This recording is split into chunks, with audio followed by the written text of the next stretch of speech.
La neutralité carbone en 2050 et au moins 55% de réduction des émissions de gaz à effet de serre d'ici 2030. Voilà le cœur du compromis de la loi climat convenue entre les institutions de l'Union européenne. Ces objectifs contraignants vont pousser les industries les plus polluantes à emboîter le pas, même si elles assurent avoir déjà engagé leur transition climatique. Les nouveaux objectifs et les lignes directrices sur lesquelles nous nous sommes entendus à l'échelle européenne sont le signe que nous devons accélérer les efforts en matière de recherche et d'efficacité. Ils soulignent aussi l'importance d'une approche sectorielle de la décarbonation.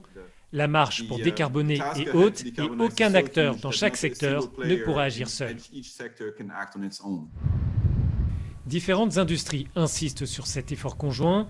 Les entreprises de transport aérien estiment qu'une baisse des émissions signifie une meilleure efficacité du carburant.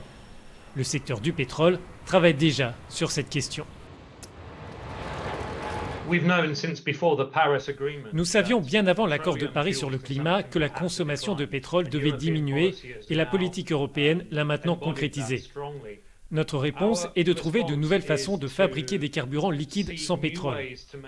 Nous savons qu'une grande partie du pétrole sera remplacée par l'électricité et l'hydrogène, mais pas partout.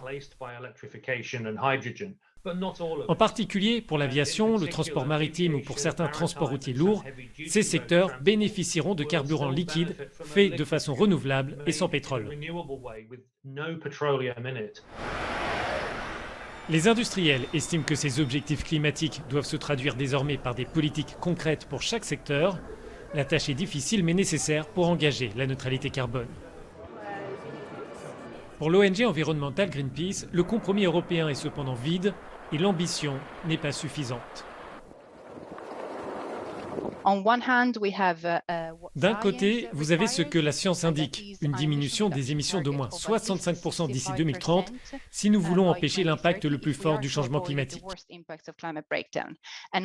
De l'autre côté, vous avez les objectifs climatiques de l'Union européenne qui fixent pour 2030 une baisse de 55% nette des émissions, ce qui veut dire dans les faits une baisse de 52,8%, donc très loin des indications scientifiques. Cette différence dans le calcul des émissions s'explique par l'inclusion dans les schémas européens des puits de carbone, ces espaces comme les forêts qui captent le CO2.